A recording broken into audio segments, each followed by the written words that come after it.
The Moss family has always been admired, and many people respect them due to their stunning looks. This natural beauty also enables them to earn a great deal of money. They're considered to be God's favorites, aren't they? The eldest son, Okus, is a well-known internet sensation, adored for his good looks. He has millions of fans and is also recognized as a love guru, offering advice to men on how to win over their crushes. Their father was a heartbreaker in his time, dating over 1,000 girls before meeting their mother. On the other hand, the mother, with her strong features and noticeable mustache, is still seen as attractive by many. Lastly, the youngest son, Kulin, is the most strikingly handsome of them all. While the family has become accustomed to living in the spotlight due to their looks, Kulin has a different experience. He struggles to live a normal life because of his appearance. When girls see his charming face, they lose control, faint, pull their hair, and even get nosebleeds. As a result, Koulen has never had a real relationship with a woman. It's a tough situation for him. He's been homeschooled and avoids going out in public as much as possible. Koulen doesn't have any friends to talk to, except for his pet fish. He often plays card games with it and talks to it out loud. Meanwhile, his family keeps an eye on him through cameras,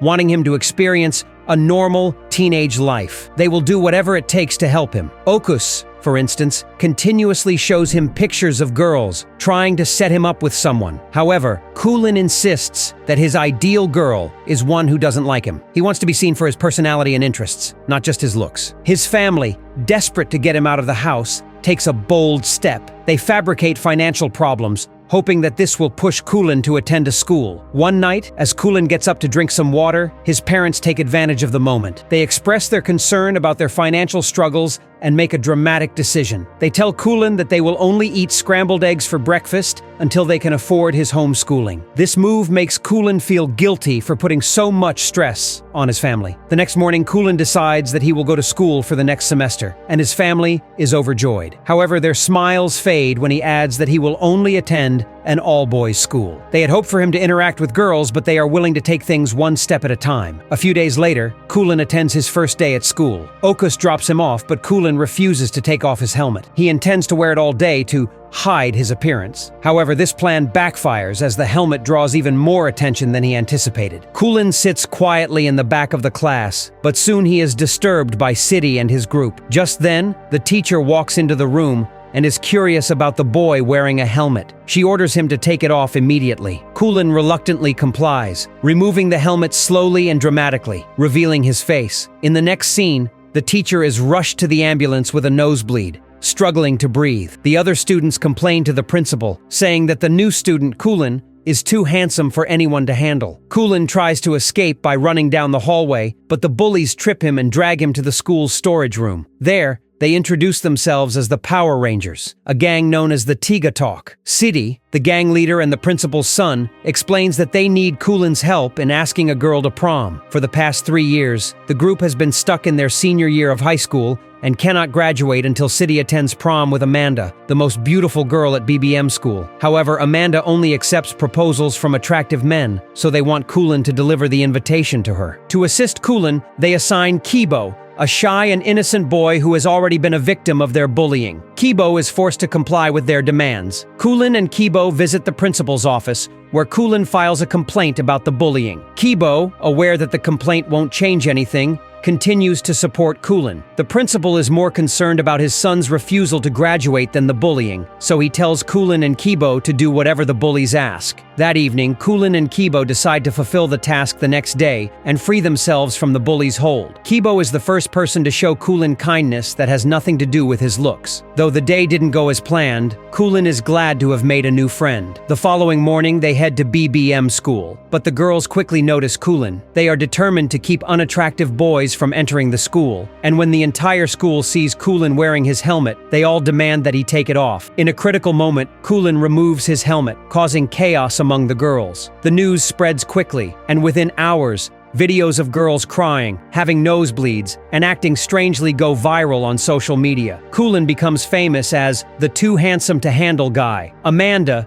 BBM School's hottest student and a model, hears the news and is instantly drawn to Koulen. He is the first guy who matches her in both looks and social status, and she immediately sets her sights on impressing him. A while later, Koulen calls Kibo, who picks him up. Kibo and his grandmother welcome Koulen into their home and offer him to stay as long as he likes. Koulen is amazed when he walks into Kibo's room and finds two rare collectible playing cards. They quickly bond over their shared interest in collecting cards. The next day, they go to the all-girls school to deliver City's proposal to Amanda. She pretends to be uninterested in Koulen's beauty, but as soon as he leaves, she suffers a severe nosebleed. While leaving, Koulen spots his crush on the stairs, but the other girls surround her, blocking him from approaching. Over the next 3 days, Koulen and Kibo grow closer, becoming great friends. Kibo takes Koulen to a football game one day, where Koulen frequently sees his crush, Riri. After the match, Koulen spots her working at a local shop, unable to take his eyes off her. At that exact moment, Kibo appears and introduces Riri to Koulen. Koulen soon learns that Riri is also Kibo's crush, as Kibo had mentioned before.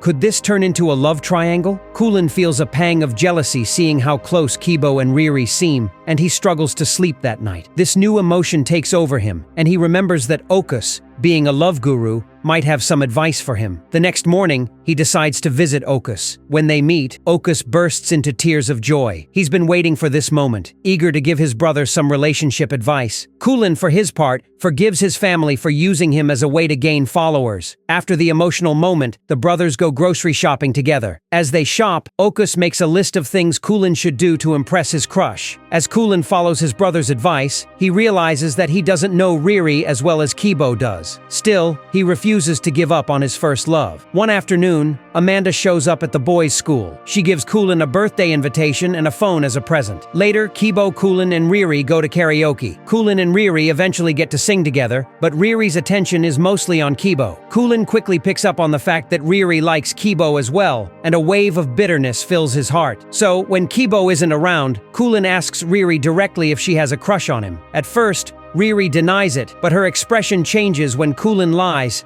and tells her that Kibo is in love with Amanda. Koulen sees the truth in her face, confirming his suspicions. Later, when he gets home, Koulen calls Amanda and asks her for a favor, to which she agrees enthusiastically. The next evening, several guests gather at Amanda's birthday party. Amanda greets both Koulen and Kibo when they arrive, but surprisingly, she seems more interested in Kibo than in Koulen. She even pulls him aside for a private conversation. At the same time, Riri arrives at the party, and unfortunately, she sees Amanda kissing Kibo. Heartbroken, she rushes outside. Koulen, seeing an opportunity, confesses his feelings to Riri. She thanks him, but says that she has never seen him as anything more than a friend. In the end, Koulen gets nothing in return for his efforts to break up his friendship with Kibo. To make matters worse, the bullies who witnessed Koulen and Riri's kiss get filled with jealousy and anger. They beat Kibo up for it while Koulen stands by, too afraid to intervene. Later, Koulen takes Kibo home and helps his grandmother treat his wounds. Koulen realizes the gravity of his mistake as he watches Kibo groan in pain. It's too late to take it all back. The next day, Kibo offers Koulen a legendary card from his collection, one that Koulen had longed for. However, overwhelmed by guilt, Koulen admits to everything he's done wrong. His betrayal leaves Kibo stunned and heartbroken. Kibo says that had he known Koulen's feelings for Riri, he would have stepped aside, but his words only intensify Koulen's regret. Eventually, Kibo tells Koulen to leave the house immediately. Koulen, fully aware that he's in the wrong, quietly leaves. After a month, his family is overjoyed to have him back, but Koulen is still troubled. He locks himself away in his room, refusing to speak to anyone, especially missing his dear friend. Although they occasionally cross paths, they exchange nothing more than a glance. His mother,